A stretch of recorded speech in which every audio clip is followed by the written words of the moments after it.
Allez, nous sommes partis pour la deuxième période de ce numéro de la Grande Team. Merci d'être avec nous. On commence une nouvelle semaine à passer ensemble. On aura beaucoup d'actualités sportives, d'informations sportives à vous proposer durant toute la semaine.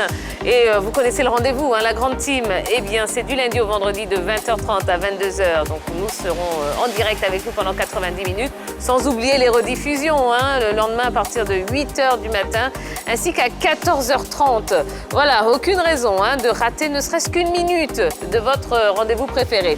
En tout cas, merci à vous. Continuez à passer le message autour de vous. Canal 203, StarTime 740, la TNT numéro 3 ou encore l'application RTI Mobile. Et peu importe où vous vous trouvez dans le monde, eh bien, vous pouvez participer à cette émission, suivre cette émission et pourquoi pas nous appeler, oui, au 27 21 59 93 99. Allez, il est temps maintenant d'accueillir notre invité. Et la Grande Team démarre cette semaine avec une dame. Oui, elle est journaliste et présidente de l'Union nationale de la presse sportive de Côte d'Ivoire, en abrégé l'UNEPSI. Accueillons comme il se doit sur notre plateau et chez vous également, Madame Anne-Marie Nguessan.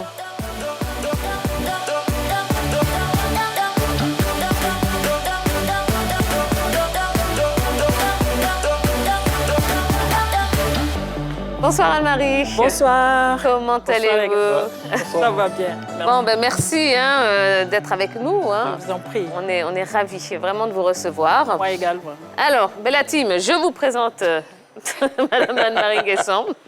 Est-ce qu'elle est à présenter encore? Non, pas du tout. Voilà. C'est notre présidente. Ben oui, absolument. C'est le terme qui va être employé. Absolument. Bonsoir, présidente. Merci beaucoup. Alors Anne-Marie, dites-nous, on va parler de vos activités, Oui. évidemment, au sein de l'UNEPSI, mais avant ça, pour les téléspectateurs qui vous découvriraient peut-être, parce Oui. qu'évidemment, il y en a toujours, comment est-ce que vous êtes arrivé dans le journalisme? Comment je suis arrivée au journalisme? D'abord par une école de journalisme. Voilà, cela s'entend. Après l'université, licence espagnole, ensuite EFAP, Afrique, au plateau. Et puis ensuite, premier stage dans un quotidien de la place, presse écrite. Ensuite, RTI 2007. Et puis jusqu'à maintenant, RTI, au service sport Alors de la justement, RTI. le sport. Pourquoi le choix du journalisme sportif? Il faut dire que je n'ai pas vraiment choisi. Quand j'arrivais à la télé, au fait, c'était au service sport qu'on recrutait, au fait, qu'il fallait... voilà, donc tout de suite, j'y suis allée. J'ai passé les tests et par la grâce de Dieu, ça s'est bien passé. Donc depuis lors, je suis au service sport de la RT. D'accord, très bien. Alors, vous êtes depuis quelques années donc la présidente de l'UNEPSI. Dans quel état vous l'avez trouvée, justement? Je suis présidente depuis juin 2018. Voilà. Donc, l'Union n'était pas dans un très bon état, il faut l'avouer. Mais ça, c'est le passé, on va le dire. On a essayé quand même de renouer avec certaines choses pour remettre à flot cette union-là que nous avons trouvée. D'abord, sur le plan international, il fallait renouer les relations avec l'Association internationale de la presse sportive, AIPS. Donc, dès que nous sommes arrivés à la tête de cette union-là, tout de suite, nous avons participé au congrès de l'AIPS qui était à Genève, en Suisse. Et là, là-bas, tout le monde était vraiment content de retrouver la Côte d'Ivoire qui, depuis 3 à 4 ans, n'avait pas participé à un congrès international, avait complètement disparu de la scène internationale, je peux dire ça comme ça.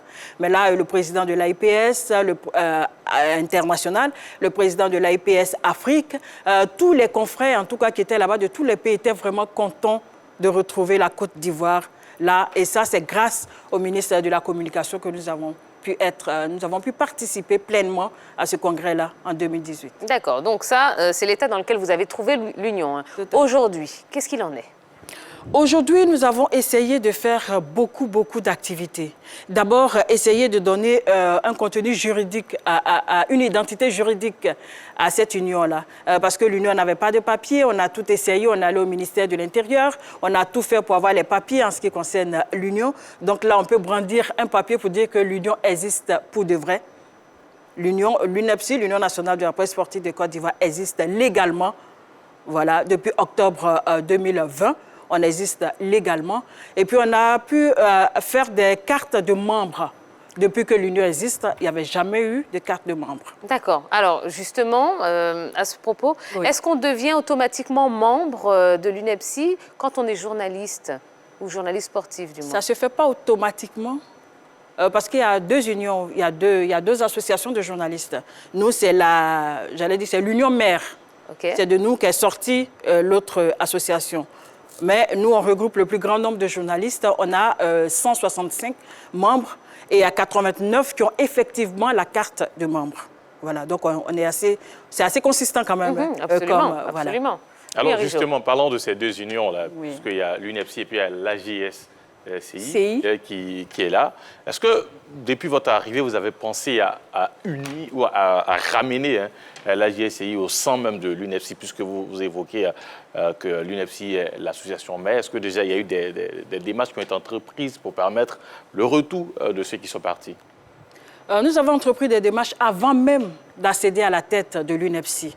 Et nous continuons de nous parler pour pouvoir aboutir à quelque chose. Nous avons déjà joint certains aînés de la corporation qui sont prêts à nous aider pour qu'on puisse aller à l'union. Parce qu'ensemble, on peut faire beaucoup de choses.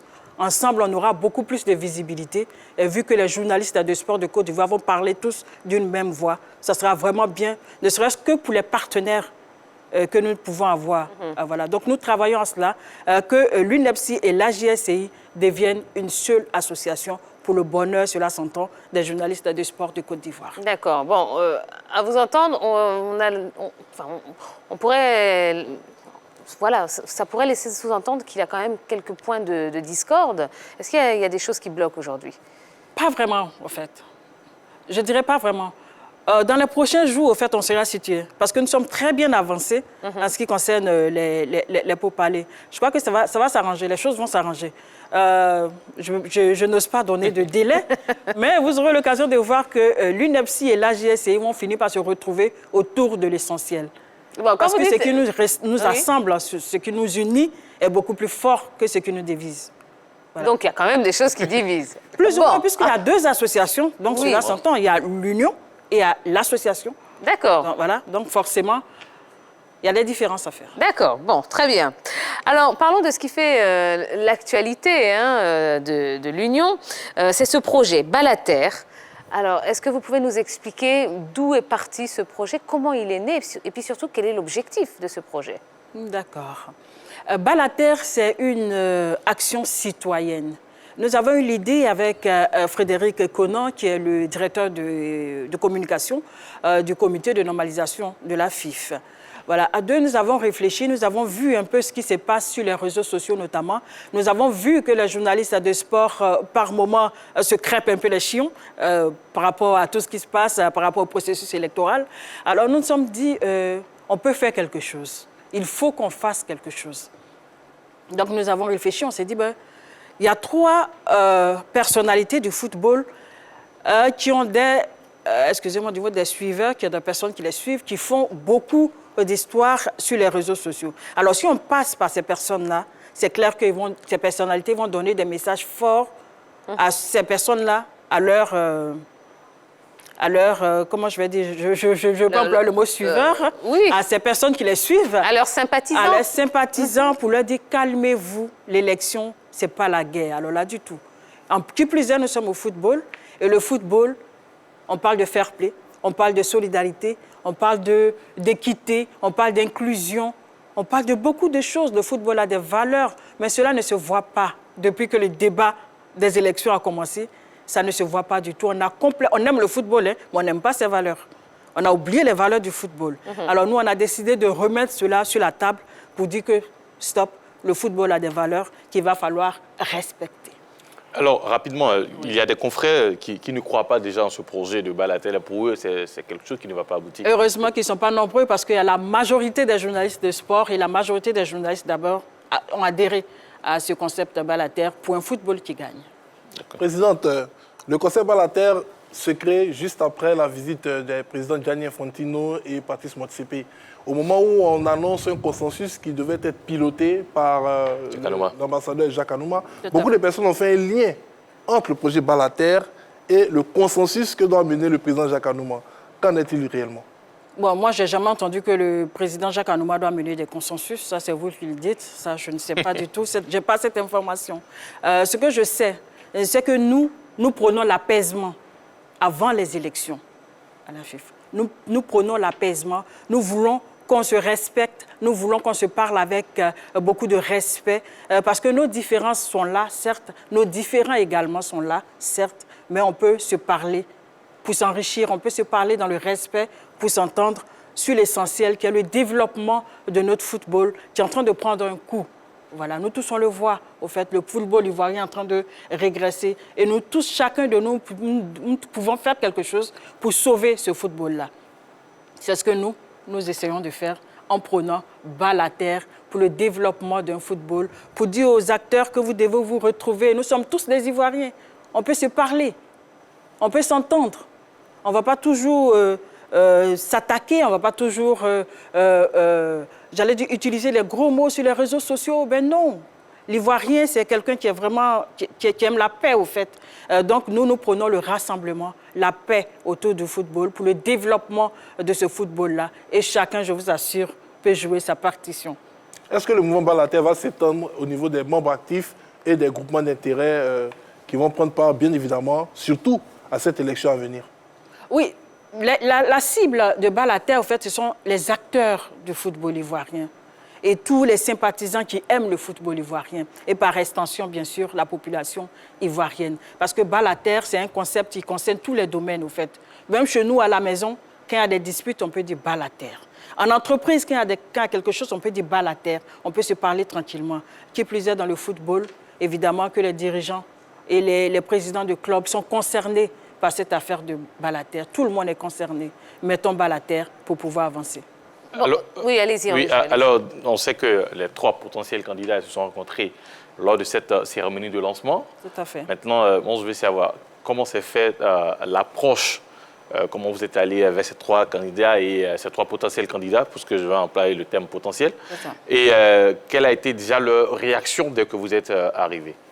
Voilà, merci beaucoup, Harry Joël. Quand nous avons eu l'idée de créer ce concept, comme je le disais tantôt, la première des choses, c'était de rencontrer ces personnalités-là, à savoir Didier Drogba, Idriss Diallo, Sori Diabaté, et puis le président Jacques Anouma.